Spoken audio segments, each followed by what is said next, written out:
we not acting. Espresso shot. Get working, we networking. Espresso shot. Hot one or shotgun. Espresso shot. The host with the most songs are dropping that espresso shot. Good morning, everyone. Welcome to the Espresso Shot, your favorite late morning show where we take you into the afternoon. I haven't said that one in a while. I used to say on the East Coast. But hey, it's okay. We changed it up a little bit. We're feeling the vibe. Ebb and flow, baby. Ebb and flow. We hope you learn a little bit. You laugh a little bit. You know, maybe even you cry a little bit. Although there's definitely at least 5 people in here that each need 3 to 5 therapists. And I'm not going to say who you are, or I know that's who you are, but you should definitely be open-minded in therapy. But anyway, bottom of my headquarters, let's retweet the space, show some love in the comments. Y'all already know the vibes. I am on stream. We got the note on stream, which is important. So as per the usual, we got every Tuesday a little bit of garden talk, a little bit alpha market, all the good stuff. We got them up here. We got that guy named Shotgun. I don't really know him that well. And then we got Rose up here as well. And it's beautiful because today it's the 4 of us up on top. We love to see it. And then welcome to all the speakers. We love you guys. Welcome. And for everyone else that's listening, you can request to come up to speak. Just know that once the stage gets full, we'll start rotating people out as per their usual. But we're not worried about that right now. Dem, let's check in with you. How are you today, my man?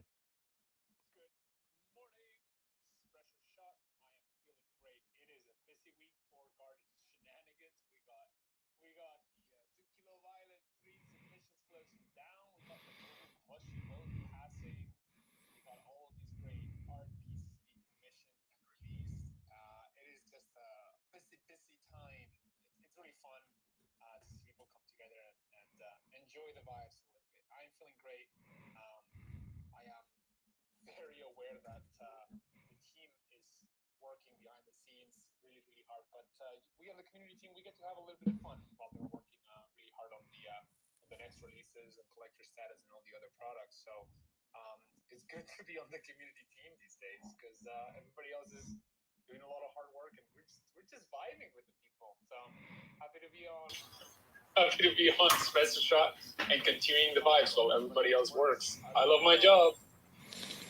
You know, Dem, I love your job too. That's how much love is going around the room right now.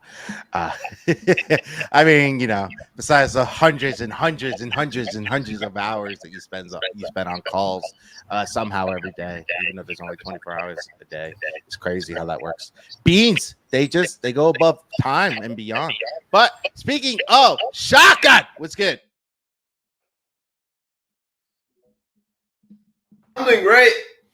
Shotgun, you're muted. Wait. I was literally Jim, everybody. I'm doing great. I feel amazing. Man, I just feel like Rose looks so much better with like half her PFP being a bean for some reason. It just looks much more attractive and family friendly. I don't know. Sounds like a vibe. I feel like that should be a permanent change. And real quick, if you're here for the first time, this is the Espresso Shot. We go live every day, Monday through Friday, 11:30 a.m. Eastern, all the way to 1 p.m. And if you haven't pulled up to the stream yet, Chris just pinned it up above. I'll retweet. It'll make it really, really easy for you to join. Sansa just zoomed in into whatever he's eating. I think it's oatmeal. Not sure. Maybe it's yogurt. Nah, dude, your camera just went down and it like zoomed in into whatever you're eating. So that was hilarious. This is why I love and hate this advanced camera. It follows my face everywhere. Even when I put my head down to eat some Greek yogurt, I'm like, oh, I'll cover my face first and then I'll move down. But now, apparently, it moved with me. So there's Shotgun. Also, it's Greek yogurt mixed with jam. But anyway, go ahead, Shotgun. Nah, not gonna lie. Okay, George. Damn. Anyways, just wanted to give a quick reminder. Bottom right corner, retweet the room, drop some comments, likes, all that good stuff. Me and Sansa interacting, retweeting, replying, all that good stuff. So today, garden talk, vibes are always high. So yeah, I see Rose with the headphones. That's probably a reminder for me to chill the fuck out. But yeah, back to you, Sansa. Yeah, Rose is just sitting there like, what is this man doing? And apparently for Chris, his board just took a shit when we started the stream. So this is gonna be fun. It feels weird not having Chris here. I'm not gonna lie. You know, we're just so used to seeing.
with the builders in the garden to make some cool stuff happen, and you know, it's a good week.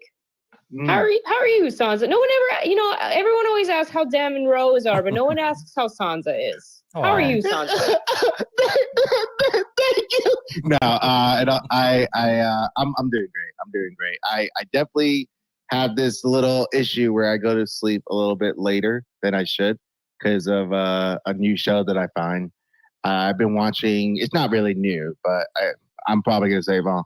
Mystery of Averroes. Anyone knows what I'm talking about on Netflix? Mystery of Averroes. No? Okay, cool. I'll just go fuck myself. Anyway, point being is it's a good Probably show. for boomers. No. It's 5 seasons. Well, maybe it is for boomers. So it is that 5 seasons in. Anyway, point being is it's a pretty decent show. Animation is a little bit different. I always like trying new things. You know, the story's good enough. I get into it. So anyway, long story short, I went to bed a little bit later than I should have. I literally rolled out of bed at 11:05 like a degenerate. And I was like, gotta grind the coffee beans. But yeah, no, we're good. It's just been busy. It's a busy month for the Espresso Shot in general. But You got that airdrop coming, right? So you know you got to prep for that. Totally. Complete the alpha, please. Yeah, totally. It's the token called $ thick, you know? THICC. Yeah. If anyone actually makes it, I will literally get Woz to sue your ass.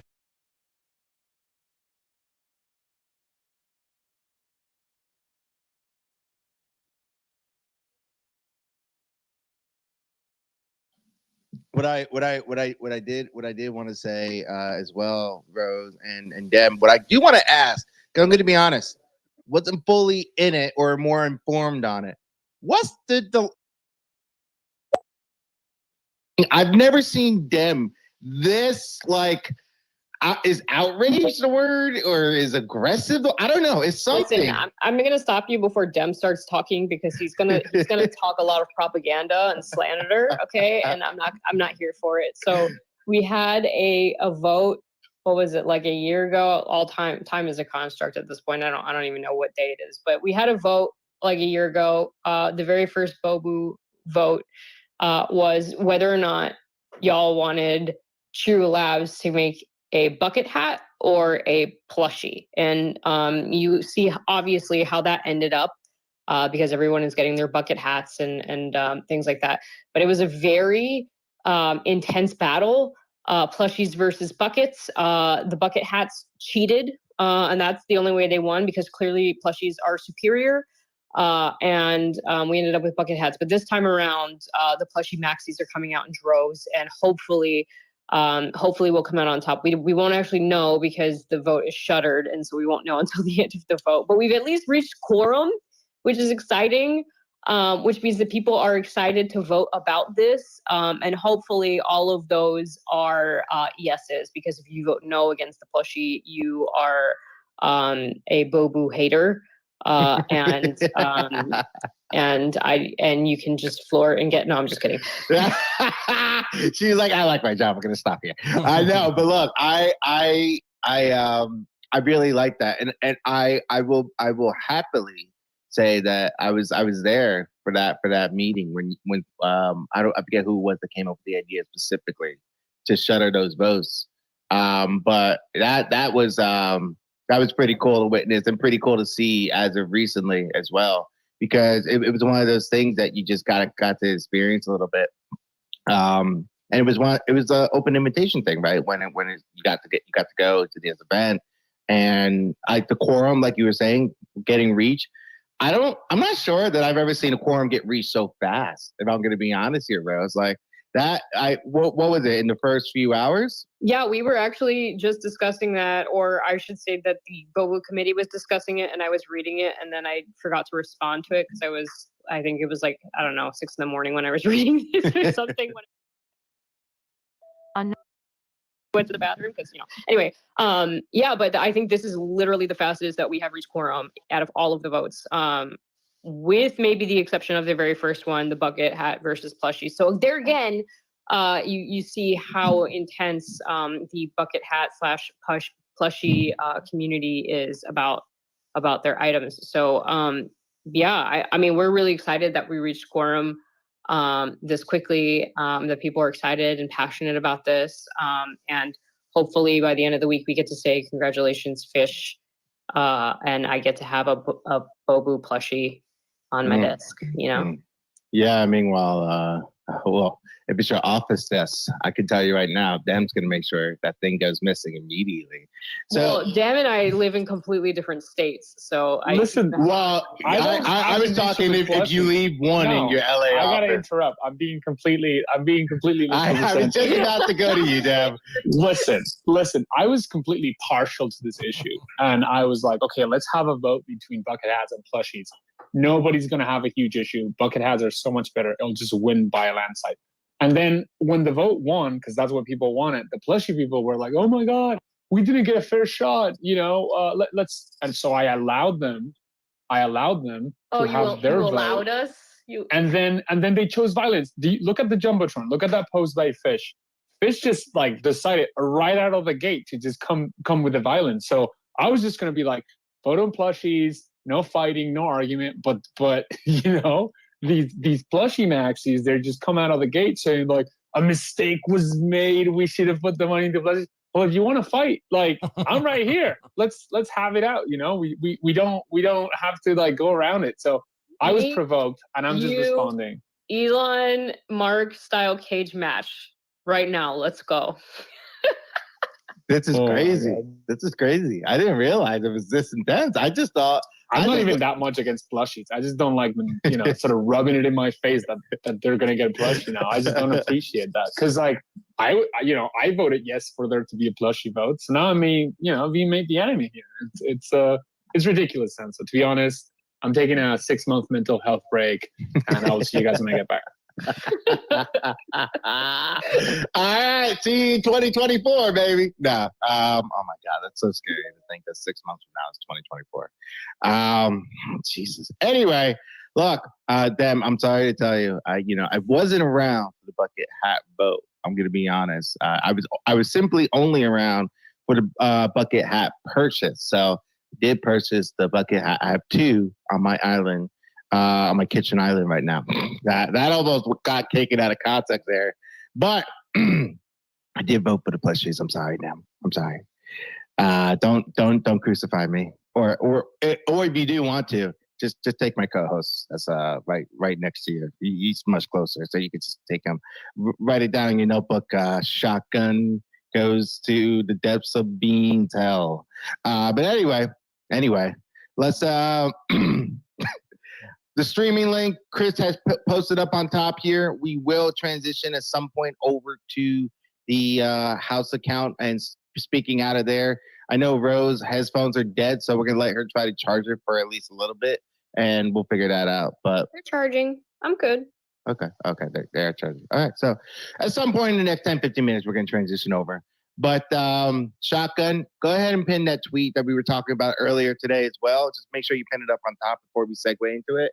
But a little bit about what we're going to talk about, right? Which is what Dem brought up earlier, Azuki Love Island, a little bit, and kind of a little bit of a history behind it. To me, it seems it's really, really, it's just a step and above for that community building by the community as well. And we love to see that. And then we got obviously the Bobu plushie proposal, which we kind of already a little bit talked about. And I mean, I just saw it this morning. Damn, there's an official Garden Caretakers Twitter account. That is correct. I think Rose has really been digging deep into what that special group of builders needs, and in terms of support now that we're in a deep bear market situation, and a lot of these businesses are trying to find their footing and are trying to find better support. We have a lot of new people joining the community that want to build. We'd love it if we chat a little bit more today about what Garden Caretakers is and the work that Rose is doing over there. But it's exciting that they have an account, but it's that's just kind of the tip of the iceberg. So there's a lot that we're doing with that group. Yeah, and as a garden caretaker myself, I'm super excited to hear about it from Rose. And also, just a friendly reminder, this Thursday, if you really want to dive a lot more into garden caretakers and what they're all about, along with talking about IP usage and maybe how you can get started too, right? Obviously, we're not going to coach people on an individual basis, case by case, but I think we can talk about a little bit on how to get started and what that might look like for you. But Rose, I want to throw it over to you. You had your hand raised, then you took it back down. Oh, I got excited, and then I was like, oh, maybe we're not going to dive deep into it right now. Maybe that's no, we can dive. We can do a brief overview as well. Okay, yeah. No, I mean, if you guys are not aware of what Garden Caretakers is, they are a community group within the Azuki ecosystem of builders, people who are using their IP to build businesses, people like yourself who have regular Twitter spaces. We have people with podcasts. We have people with newsletters. We have people with tea shops and coffee shops and all kinds of amazing stuff. And so it is a place to kind of bring everyone together so that they can work on building these businesses together. You have people who have like marketing expertise, but then we have people who have dev expertise, and we have people who are experts in social media marketing and content creation. Chris is in there as well. And so it's really cool to see everybody come together and kind of help uplift each other and build this amazing stuff together, because they have, you guys have your IP rights for your beans and your Azuki and your elementals, and so these people have decided to take that and make something with it, which is really cool.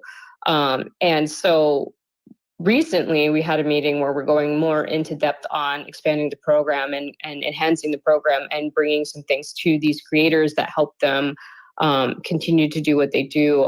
Some resources that we're looking into providing, and some programs we put into place, like having speakers come in to talk about their experiences, or giving different advice on how to work on different facets of the business. A lot of cool stuff coming up, as well as a centralized page where you can see all of these people putting all their businesses and IP and projects on one place where you can see what they're all working on and kind of click around and see if there's anything that you're interested in, want to be a part of. So it's really cool. They work really hard and are very serious about what they're building, and we're really proud to have them as part of the community. So that's the overview. We let you in for some reason. I'm still kind of mulling that one over, but it's fine. Oh, not real genuine question. Like, you have so many people that are genuinely trying to build the IP, and what the hell? I actually have a Gleazy going over my head on stream. So I don't know what Chris is thinking. If you want to know what I'm talking about, you already know. Go in the tweet, pin tweets above. Do they know? Do they know though? I don't think anyone knows here. Yeah, that's my whole point. If you have and now my spa weed is in your face. But anyway, go ahead, Shaka. Real quick, if you haven't yet, go above. Chris pinned the link to the live stream. So if you haven't yet, please go ahead and join us. You probably don't want to see Sansa, but Ice is out here, Chris is here, Rose is here, so we're having a blast. But real quick, Rose, you mentioned that like even Sansa was able to, go ahead and join the Azuki caretaker. So just before we move on the conversation, I just wanted to know for the people that are wondering, what is it that they need to be a garden caretaker overall? Yeah, so there is an application process that you have to go through. And in that application process, I ask you who you are, because it is open to Azuki community members only. So we want to make sure, we want to make sure you're legit, right? No, I'm just kidding. I'm in a weird mood this morning. I'm sorry. It's the coffee. I don't know. So anyway, there's an application process. We ask you who you are, but then more importantly, we ask you what you're working on. So we want to see, some sort of proof of concept. A lot of people have a lot of ideas, but we want to make sure that the people that we're bringing into the group are serious about what it is that they're building. So oftentimes the people who are admitted are people who are already in the middle of building something and then just happen to find out the garden caretakers exist. And they're like, oh, I want to be a part of that. So, I want to see like some sort of progress made beyond like, an idea on the back of a napkin. But once we talk about what your project is and see that there is some like effort and progress made to it, and we determine that you're a good fit for the group, then we pull you in, introduce you to everybody. You let them know like who you are, what you're doing, what skills you might have to offer. They have skills that they can offer to you, and everybody has a great time building together. So, I mean, really the requirements are be a part of the Azuki ecosystem, be building directly with your Azuki ecosystem IP, and 3, have some sort of, I don't want to say proof of concept, because proof of concept is like such a heavy word. Like that means that you've already like executed things. And I just want to see that you're in some part of the way into building what it is that you're building. Like you were going to build it regardless, right? But we're going to be here to help you do it. So that's like icing on the cake. Also, I just want to say I didn't get let in because of spaces. I got let in for something else that I cannot talk about yet. So I mean, real quick, I was actually like, even Sansa was able to be a part of it. And like, I was like joking, obviously. And then you looked at me with like a cringe face. I was like, what the hell he didn't get the joke? But anyways. I mean, Sansa, regardless, I mean, you're doing the spaces and having the garden talk segment and things like that. I mean, would have been enough for you to apply. You know what I mean? So, and then Chris being the person that helps with all the content creation and doing the content creation spaces for Azuki community members is another reason that we admitted him as well, because he's doing a lot of great things. I mean, he's doing that anyway, right? That's what I mean. Like he's already out here doing the spaces, doing the things. He didn't wait for me to say like, Chris, you are allowed to do, like, he was just like, I'm going to do this cool stuff. I'm going to use, I'm going to do this cool stuff. I'm going to do it for the Azuki community. And then, oh, by the way, I applied for garden caretaker, right? So it really is, we really do want people who are passionate and serious about building whatever it is that they're building. There's no limit on what it is you can build. Because like I said, we have people like Black Star who are doing a weekly newsletter update about all the goings on of the community. It's not technically business. He's not making profit off of it, but he's still a garden caretaker because he's using his IP and doing something really cool for the community. And then you have people who also have businesses like Alchemist with Ikigai Tea Shop and the release and success of his book that just came out.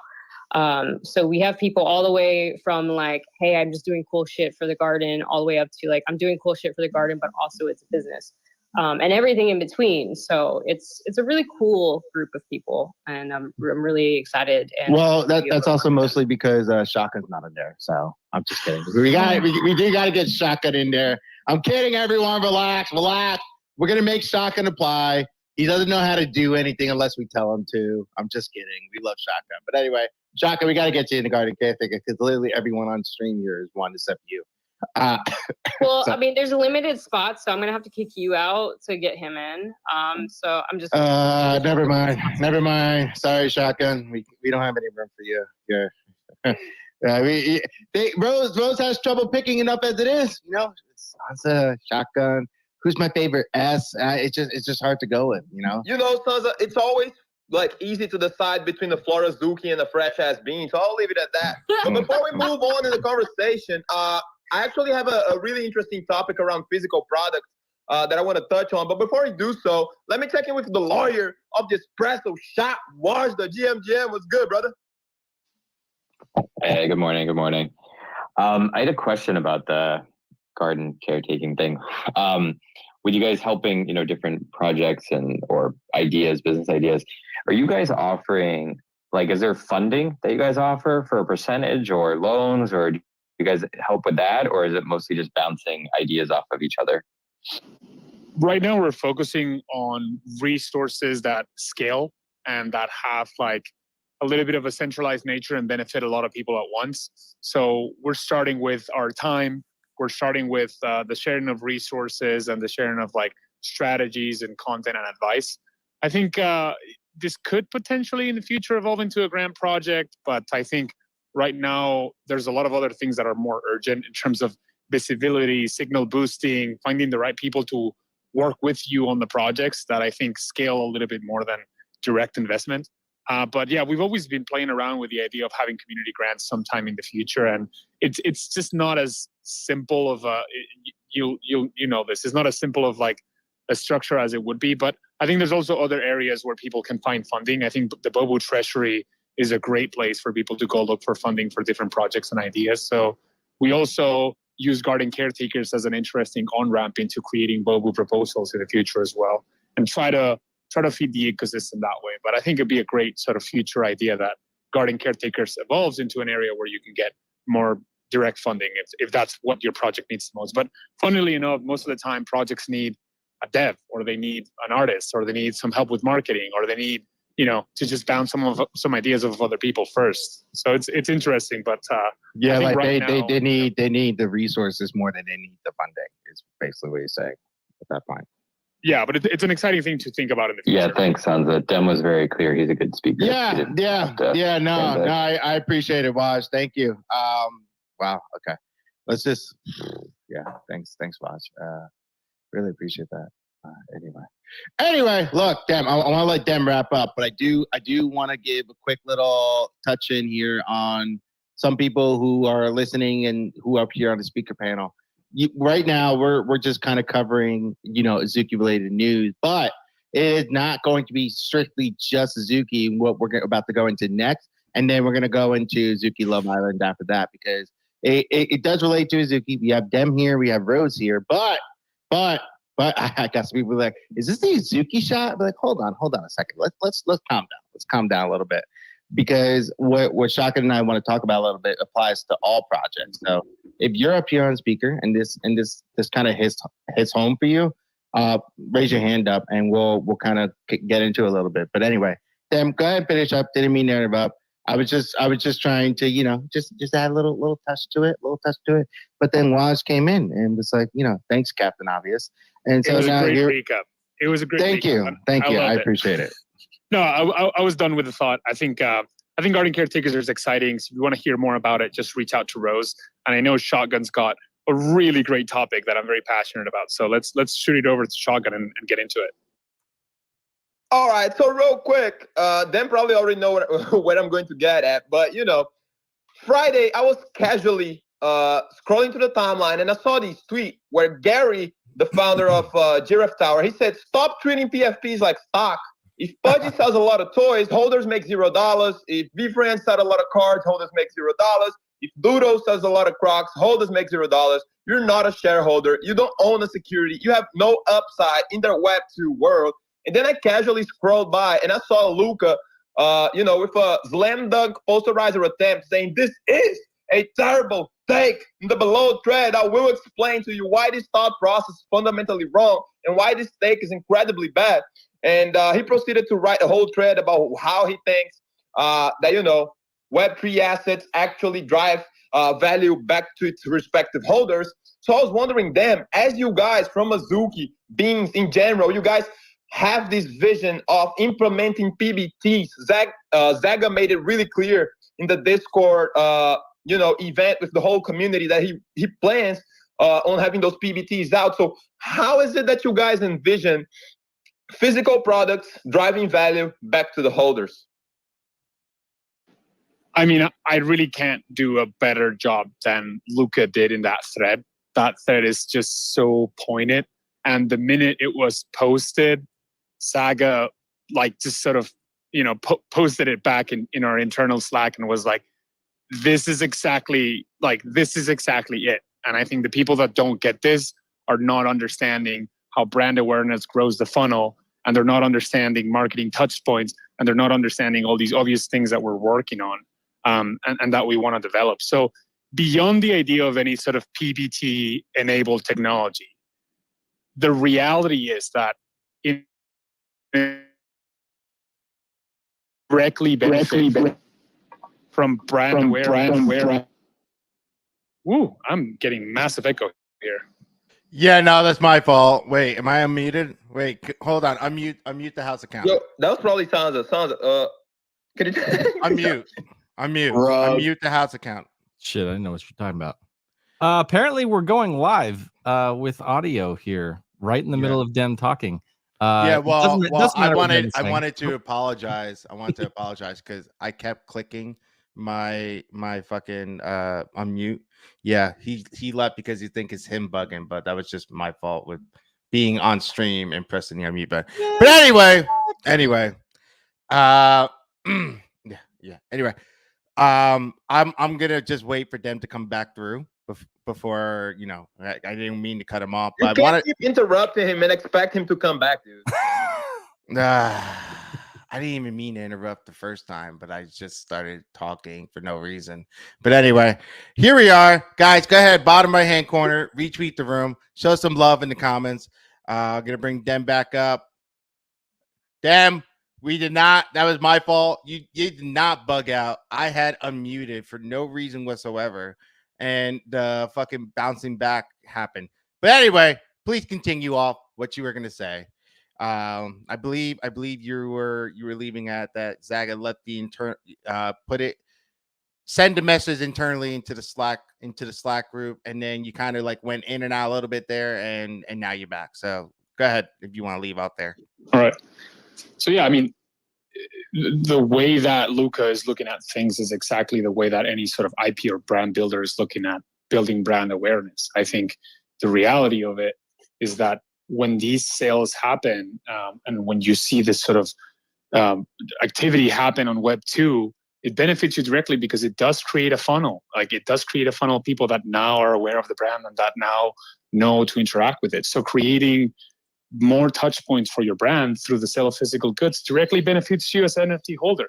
And if you don't believe that, I think you're taking too much of a short-term view instead of like a long-term brand building view. The whole reason why we wanted to build a decentralized brand at Shiro Labs with Azuki and with Beans is because we understood that if you had participation in the form of like one of very few rare assets that are created by the brand, you would benefit from the brand building efforts. So regardless of PBT, which I think it's a differentiator for Beans, but also PBT is an open source protocol. So anybody could use PBT, but regardless of PBT as a multiplier in terms of the technology that it can enable from a digital and physical collectible perspective, yeah, selling toys benefits NFT holders. Yeah, getting a lot of views on a trailer or getting a lot of views on Instagram benefits NFT holders because you are holding one of the very few collectibles of a brand that is being built. And so it doesn't directly translate into money in your pocket, but it does, indirectly translate into more awareness of your brand. So that thread was just so on point. It was so good quality. I mean, it was just like the work of a really great communicator, and I think it's great to share that space with him. Saga wrote a very similar thread as well.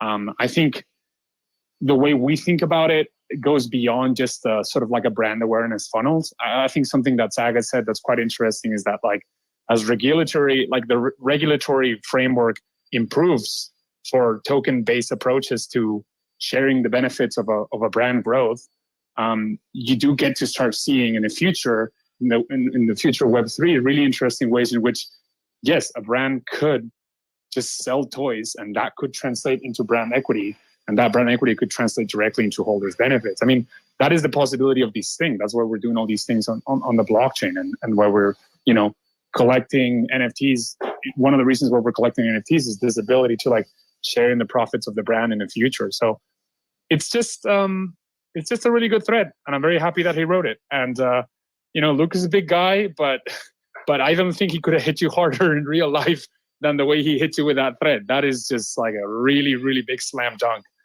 for everybody that's doubting IP builders. And I see Beans as an IP brand. I see Beans as like a global appeal, especially a really big APAC appeal sort of brand. And that's, I think, why Line Friends and IPX partner with Beans, because they see that potential as well.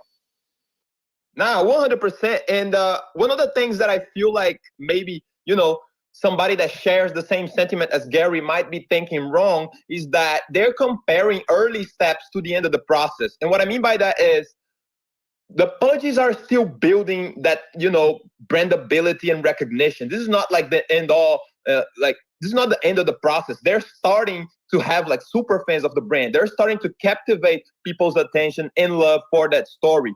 So I feel like the main misconception here is that us NFT Web3 people, we're not patient at all. And these things like growing IP characters takes time. Like no matter what brand or franchise you're talking about, they probably have been here for years if they're known like globally or whatever you may be. So before we move on to the conversation, I see an old friend right here, Benny. For those of you that don't know, Benny used to co-host the Espresso Shot with me and Sansa like a while ago, and then he just floored us and got the fuck out of here. All the way back. I'm not even sure he hosted the Espresso Shot. I think he hosted the Morning Shot. But Benny, what's good? This is embarrassing. Bottom left, no. Benny. Damn, we hyped him up. He was probably expecting a monologue, Sansa. Today just hits different. I think I'm on the same level as Rose. I think Benny's driving. I definitely think he's driving because my guy always had his camera on in driving in the car. I'm like, bro, just wait. Yeah, he definitely is. She's probably trying to press the unmute button, like trying to like touch behind the wheel. There we go. I actually had a phone call, and I'm surprised he didn't fucking rug. But Espresso Shot, what's going on, family? Listen, I've been Web 2 building big. It's actually been a really good year for my family's business, like the biggest year we've ever had in the last 8 years. So clap it up for IRL business building. I saw Gary and Luca's back and forth, and I read Luca's thread almost immediately as he posted it. And I almost engaged with it, but I guess I just don't care enough anymore. But it's interesting that the conversation we're having, because for Luca's not wrong, right? But for him to be right, teams have to win in Web 2. Like they have to win. It's not even like if they win, like they have to be as good as like the Pudgy Penguins. You have to be as good as Azuki. If not, then what he says is just a theory that will drive no value back to holders, in my opinion. Because what you're just telling me is that like NFTs are just early collectibles of future major brands, which have a lot of value, right? If you have early Barbie stuff, that has a lot of value right now, right? If you have early comic books, Superman, Marvel, that stuff has a lot of value, right? So like I understand like the value in early collectibles. It just seems like for that to work long term, the team has to be so good and prove something for so many years before you can be like, okay, yeah, that could have some value. And so I think that Gary's right that you can't look at these as stocks, but more just, I like the art. I like the vibes, right? You like the brand and you're betting, on a brand that you liked maybe having value one day, but it's no longer, I think, that something we should look at something as a value placeholder, in my opinion. I mean, yes and no. I think the limitations of the comparison to an early collectible are also apparent in the fact that that's just like a physical item that is not Web3 enabled. And so it doesn't have any use outside of just sitting on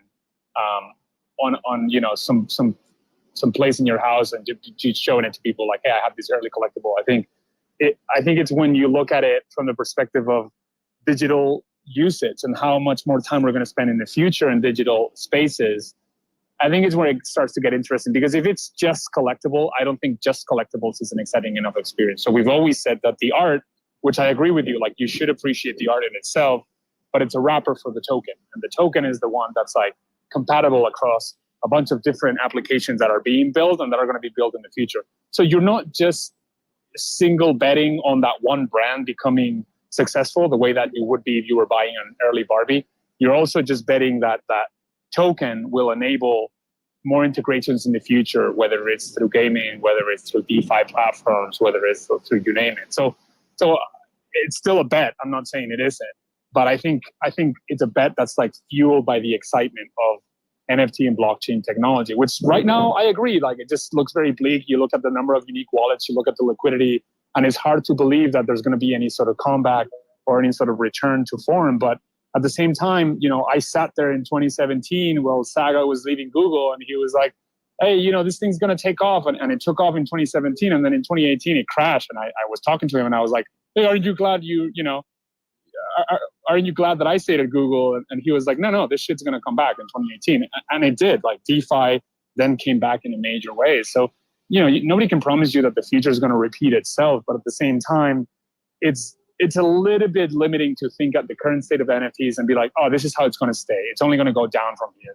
I think that's a little bit overly negative, just because of so many macro trends that are pushing down liquidity flowing into the space. And so you made a really good point, though. I mean, it does. This theory only applies to brands that are IP builders, and it only explains why IP builders can build value back into the collectors. There's a lot of other ways in which gaming NFTs, for example, can give value back through other utilities. So it's not the only way in which NFTs wins, but it was a really good explanation of a model that like you need to have a little bit of an understanding of brand building to get. And I think it doesn't fully disprove the initial take, because for a lot of other NFTs it is true. But for NFTs that are like set a goal of building like a global IP or building like a well-recognized IP, this model does make a ton of sense. Yeah, I think that's my literal argument, is that like Luca's argument is true for maybe him and 3 other projects. And then we can talk about, and that's just for like, in my opinion, IP NFTs. Gaming NFTs to me is an entirely different discussion that I think is way bigger than any of us even really have still really grasped yet. But I think it's interesting because I think what Luca posts, though, it should change our views of NFTs as a whole, in my opinion, like, and how you view and value certain teams and what they're building. Very few teams have the resources and capabilities to build global IPs. And that's just the fact of the matter. It's just like when you talk about building a global IP, you're talking about a culture shifter. And it's like that's a one of one. That's the 1% of the 1% who actually have the ability to do that, you know? And that number is not going to grow much bigger. I mean, you think about Barbie. Barbie has been around for fucking decades, and they're resurging again in 2023 off a movie, right? Like, there's certain brands that, like, they can just recycle from 50 years ago, right? So building a brand new one that shifts the entire culture is just so, it's 1% of the 1%, you know? So those are just my thoughts. Felt good to talk about NFTs for the first time in like 6 months, but talk to y'all soon, gang. We miss you, Benny. Sansa here, by the way. Sansa here, just in case no one. It's a very fair take. Sorry, Dan. Go ahead. I'm not trying to cut you off 3 times in a row. It just sort of goes back to, like, I get it, right? But it just sort of goes back to like, what is it that you're betting on when you buy some NFTs? And you are betting on a startup. Like all of the companies that build NFTs, the majority of companies that build NFTs are startups, or their NFT arm is a startup within their company. And yeah, there's a high risk of failure. And I agree with you. Like, I think it's a 1% of a 1% that can make it. But like, I guess that's the whole point. You know, I think that's what gets people excited, like the high upsides that are possible if you are early on the right project. I don't, you know, when people are like, people are in this for the money, I do agree that they're in this for the money because it's a way to participate in something really early and really exciting with a potential high upside. But I mean, let's not kid ourselves. That's also the nature of like bidding on risky things. I think there's a lot safer places to put your money on to just kind of see it grow over time. But the opportunity that exists when you buy into an NFT that is a brand that is trying to build a global IP is that, most of us would normally not be invited to be early on upside participants of these huge brands that made it, just because of the way that investing laws work and the way that VC money is, ingrained in those things, and just the way that you really cannot, be an angel investor too much unless you're in the market. But it's more democratized because anybody can go and buy an NFT and be like, I believe in this team. I believe that this team can make it. There's no guarantee that the team will make it, but I think it's very revolutionary that you can participate on that early on. And you should just, as an individual, realize that what Benny said is super true. Sorry, Benny. Most startups fail. I think that's just the nature of it. I'm incredibly biased because I work at one where I know for a fact that it's going to succeed, but that's because I'm very biased, because I wouldn't have joined this place if I didn't think we had what it takes to succeed.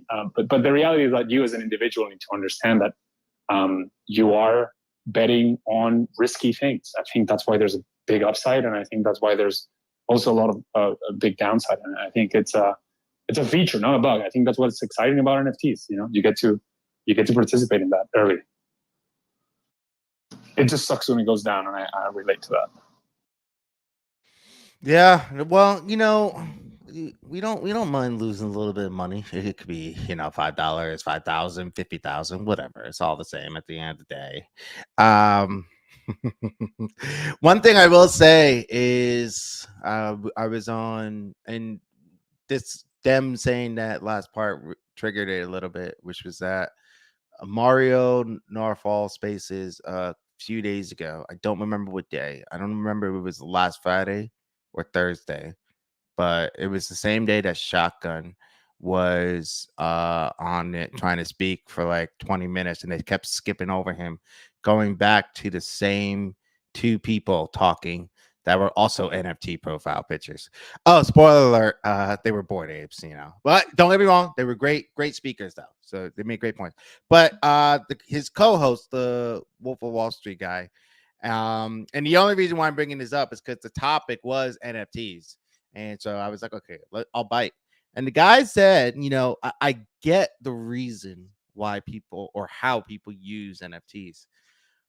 And because someone had used the example of concert tickets, right? Like he said, concert tickets don't go up and down in value in order to go to the concert, like the way NFTs do.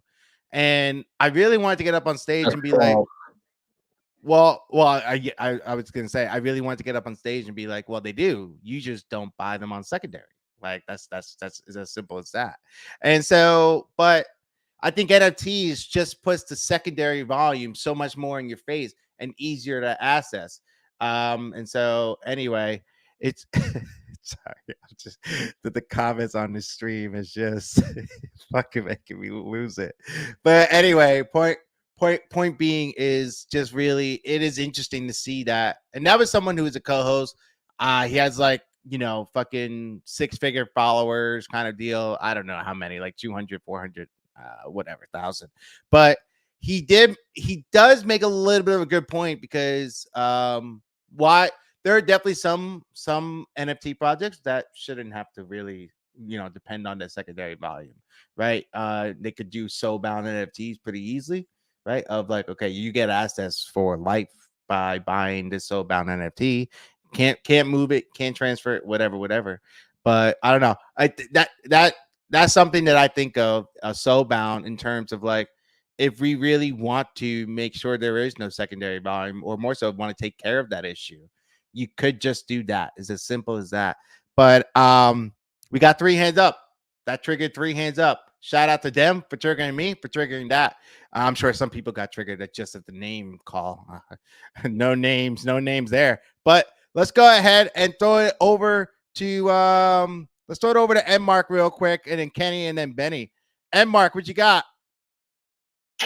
Yo, what's up? What's good? We got the espresso shot. We got Sansa, damn shotgun. Yo, real quick, I just wanted to say on the topic of NFTs that, to be very honest, I mean, we're still early. Everyone says that, but it's true. The number one utility for NFTs, I know some people are gonna say art, but it's not. its floor price go up. And listen, hear me out. If the floor price goes up, the art gets better. Like Bored Apes at sub 1 ETH, everyone was like, what are these stupid monkey JPEGs? But like the floor, once it was half a mil, everyone wanted the Bored Apes. So like if you ask me, the number one utility right now is not even it's not. I mean, community, it's a huge part of it. But like, if the floor price constantly keeps going down, the community is gonna fall apart. So that's just what I think. Yeah. Sorry, I almost unmuted on my. Did I just give Rose space? No, I almost unmuted on my phone, which would have meant a lot of feedback. So no, you're good. You're good. Don't worry, Mark. You're good. You didn't kill anyone. You didn't kill anyone. We love you. We appreciate you. I as always, great take, and thank you for actually unmuting when I picked on you, because the first time I picked on you a couple spaces ago, I didn't know where you were. And then you proceeded to go ahead and say, I fell asleep. And I'm like, wow, you've fallen asleep during good morning. I don't know what to tell you. I don't know what to tell you. You have an impeccable hearing. No, that's not the right. Anyway, I'll find the right definition for it. Anyway, I love you, Mark. Kenny, let's go over to you next. What you got? Good morning, everyone. Hope that you're doing great. I just wanted to ask them something that is bugging me for a few weeks now. So, for the people that don't know me, I'm an owner of kids' toy stores, and I'm planning to release a brand around my IP of my beans. But of course, I'm going to send you a DM to do a one-on-one call. But I think it's interesting to discuss around this topic, though. How do you think that the quote-unquote competition between the main brand and the sub-brands created from holders could work in a way that will be profitable for both? Yeah, I don't. It's a great question. I don't really see it as competition. I think that if we do it right, it's actually a differentiator versus centralized brands. Because if we work with you well, and if we give you good commercial rights, and if we give you support as a builder, and if we give you clear terms in terms of how you can use the NFTs that you buy and you purchase, you can do great stuff that benefits our brand awareness and your own brand awareness. So there is a synergy between both brands that can exist. A lot of these things are new and they need to be figured out. But I think, when you look at it in 2-3 years and you're like, hey, why did a decentralized brand beat a centralized brand? You will look at the interactions between community members building things and the interactions between the main team building things as the main differentiator, because it's more resilient, is more creative, and it scales faster because you can already use the resources that you have with your toy stores and with the different things that you've built in your professional career to bootstrap growth much faster than we could in certain sectors, in sector spaces, or in central countries. So when we get this right, and every time that we get this right, like for example, when Alchemist launches his book and he sells out on all these different marketplaces, and all these people now have this book that they're giving to their nephews or to their kids, building that emotional value connection to the beings characters from the start, like all of that done without any investment from our end as a brand, just really supporting Alchemist and really welcoming him in. That benefits him because he sold all those books, but also really benefits us, and like it benefits everybody that owns a bean because more kids now are interacting with the bean's characters. So there's definitely a synergy there between the sort of core brand and the brands that are built by the community. It's just a matter of exploring the right models. So you have the Overpass project coming from Budgie Penguins. You have the Made by Apes project coming from Bored Ape Yacht Club. These are all attempts at understanding, you have guardian caretakers on our end. They're all attempts at understanding what this synergy can look like. And to me, it's exciting because it's a differentiator. Like you could never do this with, I don't know, Mattel. Mattel would never allow you to build with their IP. You would just never get, you can send me a DM, we can have a one-on-one, we can get this launched pretty quickly. With Mattel, that would just never happen. And it's something that they're missing out on because you can really leverage the collective resources if you're just smart about ownership, digital ownership, and commercial rights. I truly believe in that. And I think it's something that Rose and I are very dedicated to.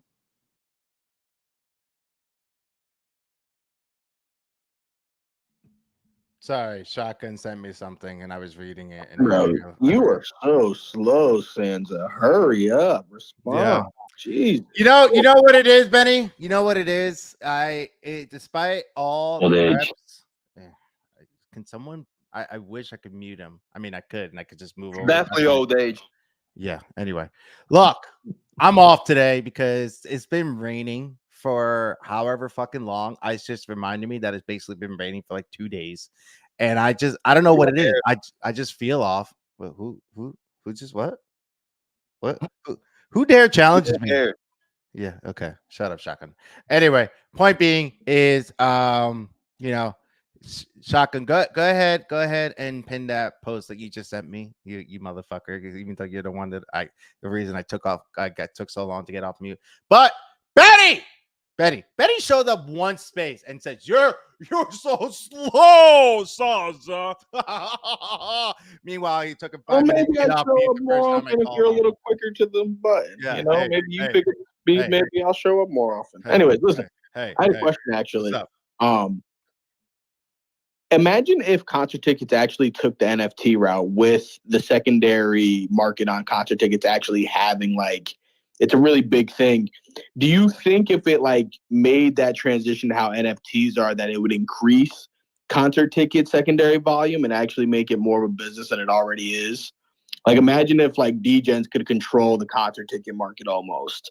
Because I could see that being an issue. It's already an issue, you know. Like I'm shopping for SZA tickets right now for my girlfriend, and these things on the secondary are ridiculous. Fucking $300 to sit in the boonies, you know. And I know it wasn't the price originally, and I was just wondering like if there was an actual market and charts and how we degen with fucking memes and butthole pics. Like if somebody did that with like tickets, could that cause an entirely different market shift? Within concert tickets, and I was just wondering what some people thought about that.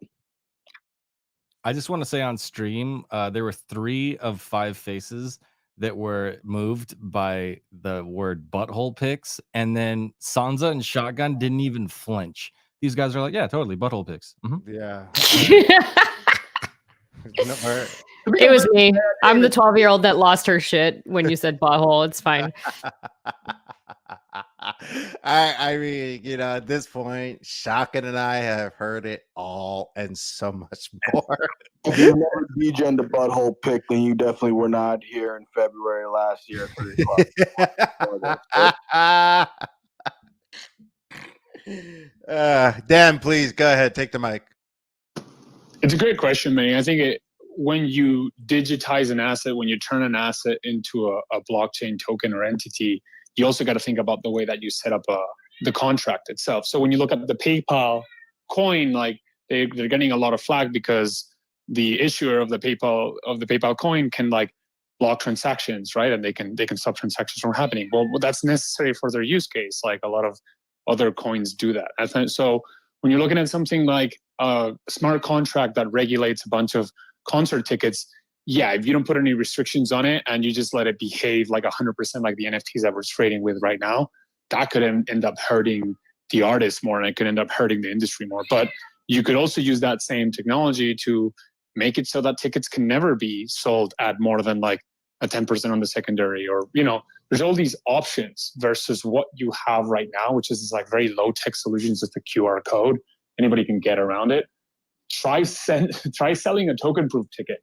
Like token proof already, for example, you can't transfer, you can't resell their tickets. It's already kind of locked in. And so it's about how you use the technology. But yeah, if you straight line, like if you just translate tickets into the NFTs the way we're trading with them right now, without any more like restrictions on the contract, then I think it hurts everyone. But you could really make it cool. Like you could make it with like enforced royalties, so the artist gets a 5% every time there's a secondary sale.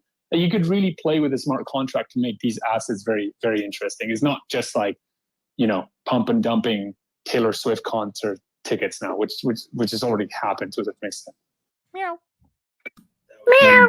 Bag. Oh, if you swept the floor and Taylor Swift off rip, oh my god. Meow.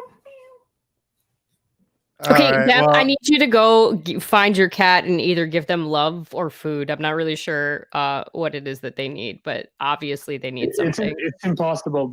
The minute I'm not playing with them, they start meowing. it just never ends. It's nonstop. So it just they meowing all the time. That's it. They get a kick out of it.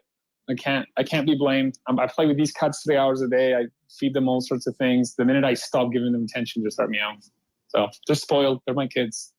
I mean, that's crazy. That's crazy. You know, everyone's always like, "Oh, cats are low maintenance." You know, although 3 hours a day doesn't sound so bad. That is the absolute biggest bullshit statement. And don't get me started on how cats are not low maintenance, because I will go on for the rest of the spaces. Okay. But if you want to talk about how cats are not low maintenance, just set up a one-on-one call with me. I will take the full hour to run you through exactly how they're not low maintenance. Okay.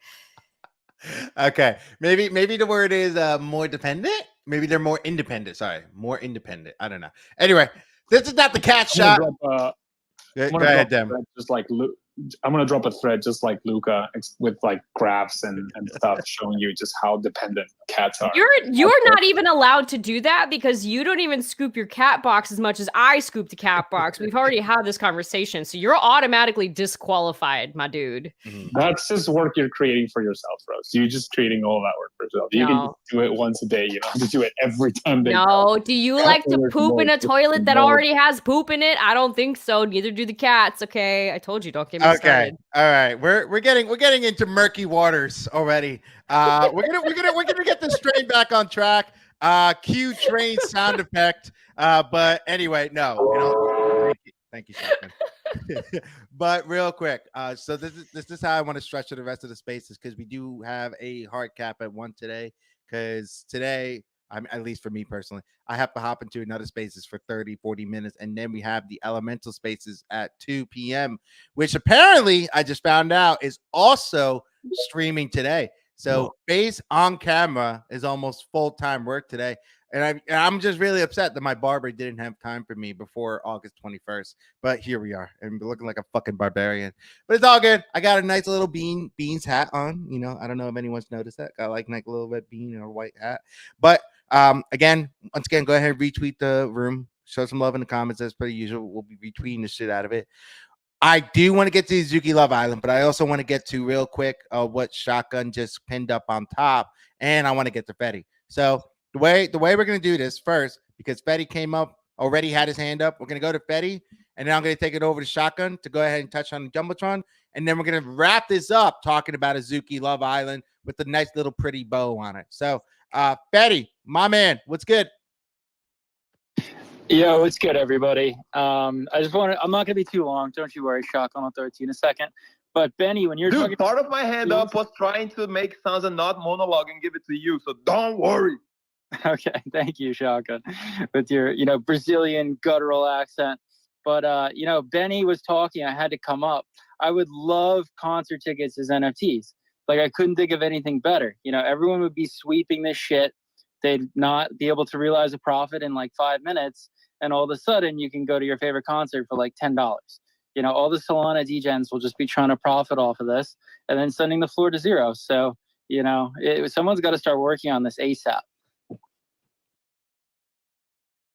He's not wrong. He is not wrong. I mean, damn, how many concert tickets would you fucking just sweep the bag on for $10? I think my favorite thing is that they would ask Taylor Swift to sweep them, to then buy the floor of her own tickets, so that the floor goes up again. I think it'd be great to just hear Taylor Swift deal with that stuff. Yeah, and then Sansa, you could host a space the next day and be like, Taylor Swift rugged me, and then think about the numbers there. So this is like a huge utility. I might finally hit the 1,000 audience size number, Fetty. I mean, geez, I can already see all the news article too. Only 50 people allowed to attend Taylor Swift concert since she bought her own tickets. I can already see it all. And then you'll get people on Twitter. Can you sweep your own concert tickets and still be successful? ? But yeah. Anyway, with that specific accent, by the way. But look, I'm such a jackass. Ice, you got your hand up, and then we're gonna throw it over to Shotgun. You didn't have to agree that hard, Rose. Go ahead, Ice. Yo. Hey, Dem. It's Ice here. I do have a question for you. It's not about concert tickets or Taylor Swift though. So it's about the marketing side of Web3 companies. Actually, we had a space last night discussing this exact topic. So I just thought there's some synergy between the two. But well, we were basically talking about the idea of marketing towards Web2 versus Web3. So the analogy I kind of put together is like picture a bathtub filled with water, and then inside this bathtub there's a bucket. Now, the water represents liquidity across both Web 2 and Web 3, and the bucket represents Web 3, and the bathtub represents Web 2. Now, do you think it makes more sense for a company to market within the Web 3 world and capitalize on the attention and liquidity within this bucket? Or do you think it makes more sense to market towards the Web 2 world and to get more eyes potentially in liquidity into the Web 3 world? So like that's like kind of like poking holes in the bucket, so that way more liquidity can flow from the bathtub and into the bar and inside the bucket. I'm not sure if that analogy makes any sense. You, yeah, but I guess so. The question is like, yeah, do Yeah. you think it's more effective to market within Web 2 or actually market towards Web 3? Ice, how dare you cook? You lied. You said I'm hungover today. I'm not going to be able to say anything really valuable. Fuck you. Anyway, Dem, go ahead. This is like our committees. I'm like in physics class. No, it's a really good analogy actually. I think look, this really evolves in terms of where the brand is at in its maturity cycle. And I think at the beginning, obviously, 100% of your efforts need to be towards NFT collectors and the Web3 journey and the Web3 journey that you're going to bring them in, and then really understanding what your brand values are with every single bit of communication, with every single bit of marketing and art. And the important thing then is that you continue to have that early group win and succeed as you expand into the rest of the tub. So the idea of actually pouring holes inside of the, like making holes inside of the bucket seems bad to me, because it sort of feels like you have now started to take resources away from your day one collectors and holders, and you're giving them to a bigger audience, where what you should establish is an aligned set of incentives and values that make it so that your early Web3 audience is benefiting from that growth in awareness in the Web3 world. And I think jumping over that chasm from a perception perspective, from like an operational perspective, and also just from like being successful in that jump is very difficult. And it's a chasm that I think Azuki and Shiro Labs is approaching. It's one that like Pudgy is approaching, Bored Ape Yacht Club is approaching. It's the next level, or like the next phase in maturity of a brand. And I think Doodles, for example, is also on that journey as well. And it's full of a lot of unknowns and a lot of risky situations. If you go outside of the Web3 audience value proposition and the Web3 audience value delivery too quickly, your core audience feels it, and they feel like they're being left behind, and they don't feel like they're being part of the journey.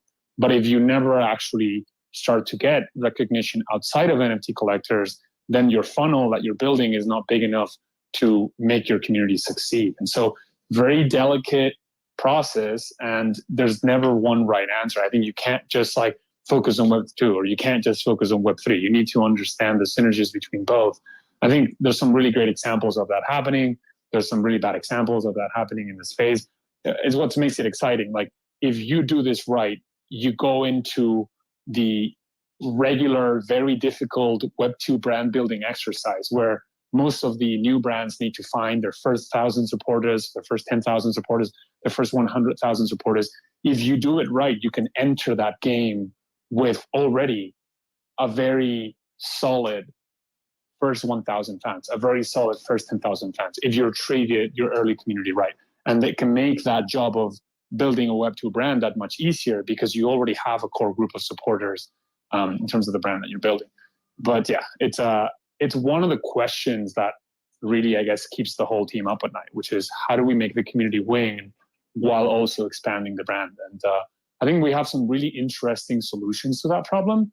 And we'll be more forthright about communicating them in the future, because obviously, we believe that we have the recipe to succeed here. But I think we also have learned that we need to be more open in sharing that thought process with the community, so they know what it is that we're thinking about. Gotcha. Yeah, thank you for that. I really That's definitely an angle that we never thought about during our spaces yesterday. Because when we're discussing this, it's kind of like we understand that like even though this is Web3, Web2, NFTs, like the world shares of like a finite resource pool. So at the end of the day, like we have to figure out like where is this resource, where is it coming from, and where is it going. But to your point, I think you're absolutely right on that. There needs to be a fine balance between marketing to both Web2 and Web3. You can't just go gun ho on one end while ignoring the other, because one side's going to get pissed off. Or if you put all your money and funding into Web2, then you're kind of pigeonholing yourself into a marketing tactic that may not produce the returns that we're actually hoping for. So yeah, but it was great hearing it from someone that's actually been in the industry for so long, because that's definitely a perspective that we never heard yesterday. So thank you for that, Dan. Yeah, it's difficult, but you have to believe that there's a synergy between both of the investments, and that you can invest in both in an intelligent way that supports each other, instead of making it at either or. If you make it at either or, and if you can't find any clever solutions to make it synergistic, then you're probably going down the wrong angle, and you're probably going to lose. So it's a good way to think about these things, but it's very difficult. I'm not minimizing the difficulty of the challenge. I think it's the next big problem to solve, and those that solve it will continue their growth, and those that can't solve it will stagnate. Real quick, because I can't see anything from my side right now, and I'm too scared to press the refresh button. Like all I see is the beans floating, but I see myself in the little square. But look, real quick. It happens to me sometimes, but you're good. I know, but I'm gonna press refresh after I finish talking. What I kind of want to touch on really quickly was shotgun pin to the jumbotron, just because we got 12 minutes left. Haven't even gotten to Zuki Love Island yet. So I love, I really, it's just like you couldn't have brought the question up like 20 minutes ago, and you brought it up in like the last 15 minutes, and it's just like, why? So sorry. No, you're all good. You're all good. Well, if anything, what we can do is kind of take this discussion as well and carry it into tomorrow. Because I do want to get to Azuki Love Island, because I feel like it's something that not a lot of people know the history of, and it's really good clinic, in my opinion, for community building. On its own, like community building on community building. So real quick, for just a little reminder to everyone, the God Season 3 release is happening tomorrow, and the only reason I'm bringing it up is because wait, tomorrow or tomorrow, and I'm interested in seeing how this works out. In terms of it's an art release. It's not really a dilution. It's Frank talks about how he's gonna make it so that it's people are gonna want to do the upgrade as opposed to keeping their art as is. So that's gonna be interesting to see how it works, because when you're talking about as many people as we're talking about with the whole ecosystem of a project, it's it's tough. It's tough to make everyone happy, which I think we've all have seen day in and day out. So what I do want to point out is that on the tweet, it does look like that they're looking to kind of try to empower their DGOS content creation wise a little bit more. So it'll be interesting to see what happens. How does that translate to community sentiment? How does that translate to floor price? How does that translate to the community leaders a little bit of the DGOS and possibly Use? I mean, we know Use has been putting on a clinic. Got one up on stage right now, but real quick. Shotgun, I want to throw it over to you, and then we're going to throw it over Loop, and then we're going to wrap this up with the Zuki Love Island. We're going to be keeping this tight for the next 10 minutes. So go ahead, Shotgun, what you got? No, man, real quick, I just wanted to highlight this, as I sent you before, and then I'll pass it up to Luke. But pretty much what happened yesterday, we saw this tweet from Jake. I'm not even sure who that is, but he said that no NFT founders offered to gift their Twitter/X engagement revenue to the project treasury or something similar. And then Captain from Copy with Captain, he said that the real power for founders would be platform their community creators to help them reach those milestones instead of just giving it away. And then down below, we saw Kevin D. God saying that something is coming. And he shared a group chat screenshot of the D-Labs Content Kings. So really interesting in my opinion. And as we saw Azuki, kind of bringing in the role of Azuki researcher in residence. We saw the Chimpers taking action as well. We saw the Doodles actually going ahead and supporting their content creators as well. So I just think it's really, really cool to see more and more projects actually taking that step forward and trying their best to empower those creators. But without further ado, I would really like to pass it to one of my favorite creators out here in the timeline, Loop. What's good, my man? GM, how are you doing today? Yo, GM, everybody. What's happening? Yeah, and I think it's I don't know exactly how much I'm able to say about the Content Kings group, but everything. We want all the alpha. I think the way that they're thinking about incentives for like the community to create good content for themselves and just rocking, you know, the Utes or DGOTS PFP is really interesting. And like, you know, I don't say this to say that, you know, Dem and Rose and you guys at Azuki are not thinking about this in a similar way. But I think this is like a really powerful opportunity. And like, this is what Web3 like really is meant to be. You don't have to have a big marketing team. You are like, the goal is to get your community to be your marketing arm. And like, you know, I guess there was somebody on the Espresso Shot page or the Espresso Shot account with your question to Dem, and with the bucket, like I see the bath and then the bucket over to the side, and right now the bucket is like sending out some bubbles up top, and a couple people in the bath who are like very curious are like, I'm going to go to the bucket. That seems interesting, but a very small amount. And I think like that, to me, that is like, you know, Azuki's TikTok getting, you know, what was it, 15 million views or something. And that is like, okay, there's going to be a number of people, but still there's a small crossover rate where people see, you know, for example, a Pudgy Penguins GIF, and then actually fully join Web3, right? But I think at some point in the future, like if you compare this to AI, you know, the bubbles and those kind of activations are like GPT-1. And then eventually what's going to happen is the bucket is going to need to play really loud fucking music and be so interesting that people from the bath come in waves and funnels, right? And I actually don't think, and this is not to say that this is what Dem was saying, but I don't think there should be almost any marketing to anyone outside of Web3. Because think about, like, you know, OpenAI didn't market to anyone outside of AI. They got a bunch of beta testers in, you know, GPT-1, GPT-2, and then all of a sudden, you know, GPT-3 and GPT-4, they had 100 million, you know, monthly users, right?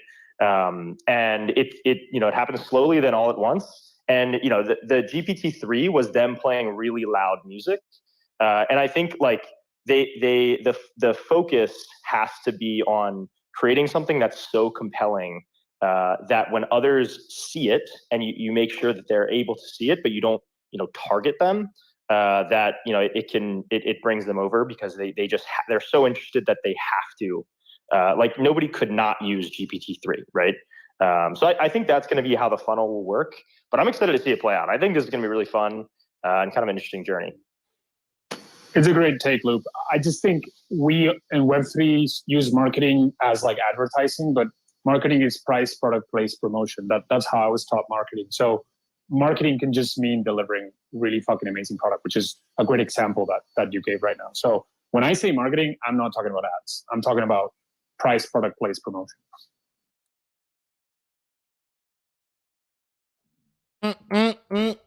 Okay, well, everyone's cooking today. Always at the end. So, a word of advice for everyone: start at the beginning of the space, not when we're trying to end. Be respectful of everyone's time, and, you know, I don't know. This is just me throwing out, you know, some suggestions here. If you like the spaces enough, set the fucking reminder and put it in your calendar or something. I don't know. Something we're working on. Anyway.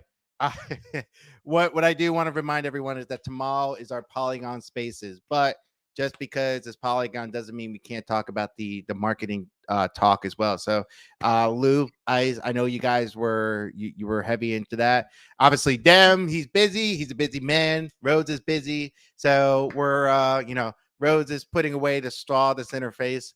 But there can still be plenty of discussion had. So, but again, Dem and Rhodes are here every fucking Tuesday. So if you want to be like, I'm a Tuesday maxi, that's fine.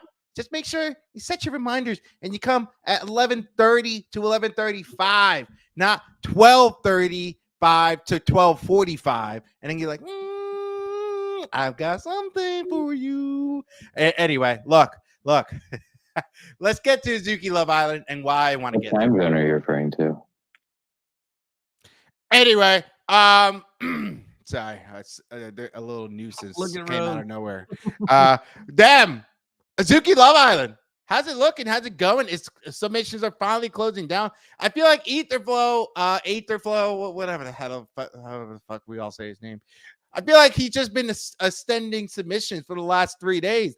And I'm like, yo, just close it down. Fernando is ready to win this shit. So them, if you want to go ahead and give a quick rundown of Azuki Love Island for some of them, for some of the people that may not know. I put my post up top that I posted on Friday. I was really reminiscing on like culturally what this means for the garden. It was right around last year. And look, sentiment right around last year wasn't great in the garden. And some really amazing community members were like, we're going to have some fun. We're going to vibe. We're going to compete. And we're going to decide who's the best looking Azuki.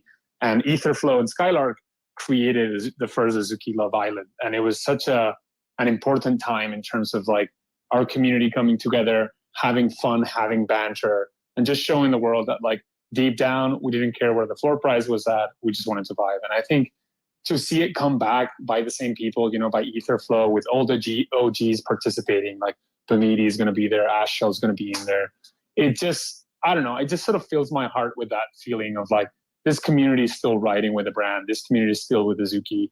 And now we get to welcome Beans into the mix and have a competition with Beans involved, which I think is extra exciting. I think we have 160 applications already.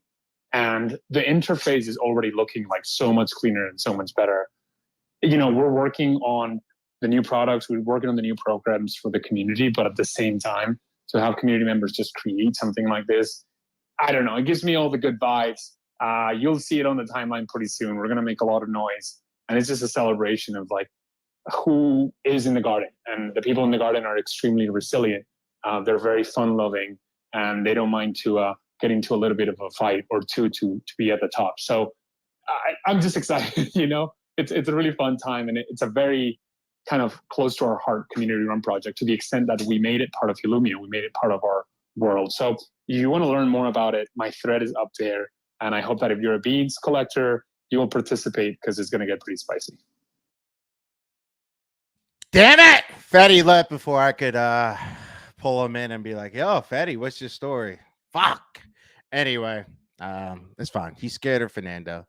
Fernando's clearly going to win it at this point. I know. We don't even have all your teeth. Like, just stay out of the conversation. We have Gigi, we have Shotty, we have a ton of fresh beans. Fernando doesn't even have a full. You know what's funny? Gigi is in the audience listening right now. She's super confused because she's very upset. You can't see her on the stream because she's short, right? She's on the floor right now, and if I put her on the desk, she's just gonna start throwing things, because she's kind of like a cat that way. You know what I mean? And so she's not having this slander though.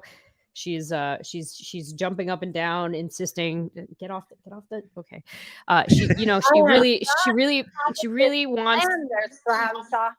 She really wants to let Fernando know that her army is growing.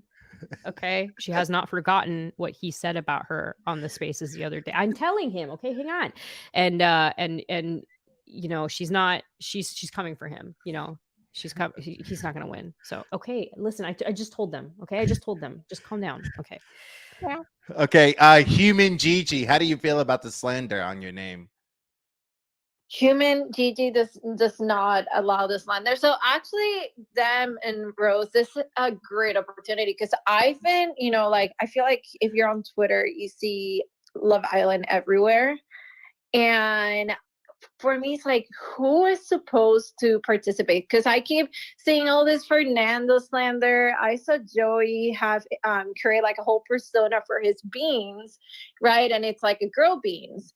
And I was like, huh, interesting. So like, is this like, because I don't watch any of those shows, but I'm like, is this like the Love Island I see on like my TikTok? Like, are they looking for love?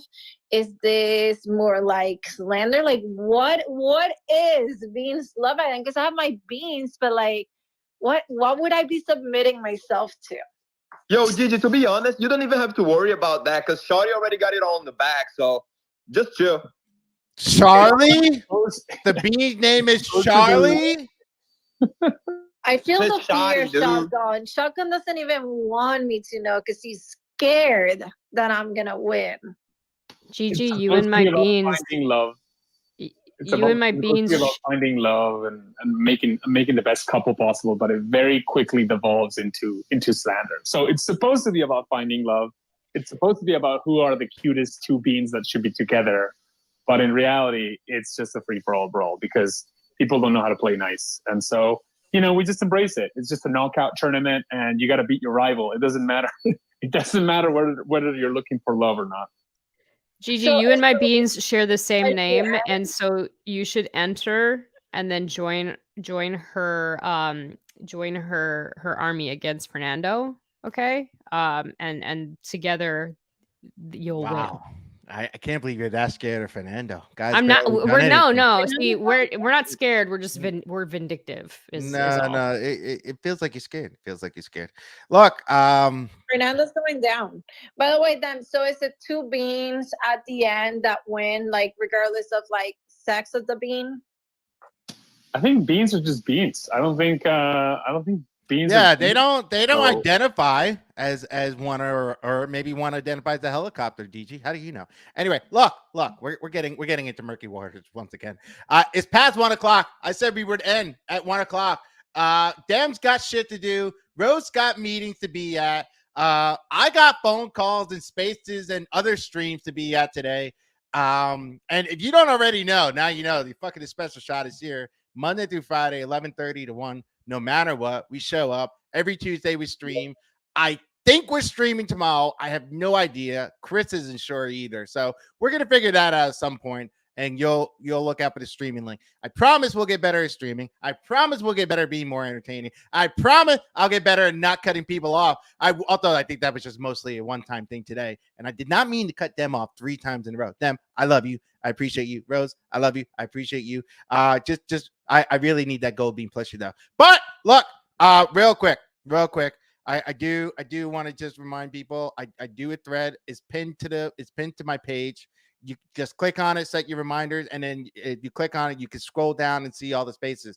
Thursday, we have a garden caretaker spaces as well. Tomorrow, we have shotguns, bean spaces tomorrow night at 8 p.m. And then today, we have the elemental spaces happening in less than 1 hour from now. Nope. Wait, no? We mean no. Nope.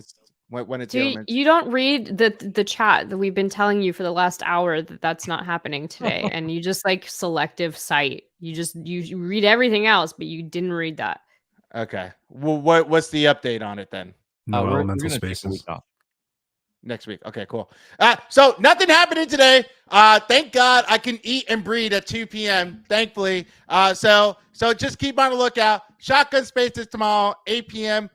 EST on Wednesday, and then Thursday, garden caretaker, 6 p.m. EST. Talk about IP usage and everything else. Before that, we got Chris and Ice spaces at I can't do math. 4:30 p.m. 4:00 p.m. It's different, right? It's different. We're doing it early this week, so it's going to be at 4:00 Eastern. I think you should just let Chris do this part from now on. Sometimes there's people that produce things, and we call them producers, and they do their job well. Okay. Shotgun, take the mic from me. I'm tired. I'm tired. I got you, Sons. Sometimes you gotta delegate stuff. You usually say that, so I'm just reinforcing. But tomorrow we're back at it. Beans Days vibes. The spaces reminder is up above. Rose, I already sent it. Don't come at me with all the Don't forget it, Slander. I actually got it on point the next time. I did it last Proud week. of you. Okay, I'm just proud of you. double, triple, quadruple. Make sure. Appreciate that you're proud. But just before we end the spaces, I wanted to say a big fat welcome to the garden to my homie Juan, who's out here in the stage. I hope I didn't butcher his name, but he just got that beautiful hoodie being out there in his PFP, and I freaking love it. So my guy, welcome to the garden. Yes, sir. I hope to see you Yo, I tomorrow in appreciate the it, bro. spaces. How you doing, dude? GM. I'm good, man. I'm good. You know I'll be there, so yeah, just let me know, and then I just put on the notification, so I'll be there for sure, bro. Yes, sir. You love to hear it. But that's pretty much all that we have for today. I hope you guys enjoyed it. Sun's already said it. Every day, 11:30 a.m. Eastern, all the way to 1 p.m. That's the Espresso Shot. And I hope you guys have a great rest of your day. Rose is doing the bean sign in stream. And I just feel like my day is going to be a banger. So, Wajda, can you please fudge Sansa for the ending reminder for people? Okay, hold on a second. I was just gonna fudge you. How? Wait, okay. How else would you? I'm mute. I'm curious. I'm not sure, dude. Like, you never know where people are from. Different places got different connotations. So, you know what? I'm a man of culture. I stay respectful. I'm not like bouncy. All right, look. Relax. Anyway, look. Look. Thank you guys. You could have gone to any spaces today. We appreciate you. I'm not even moved to say it now. Anyway, y'all motherfuckers know I'm grateful for you. I love you. Wait, hold on. I forgot to ask. Gigi, are you doing Let's Azuki Love Island? a week, Sansa. Are you doing Azuki Love Island? Which Gigi?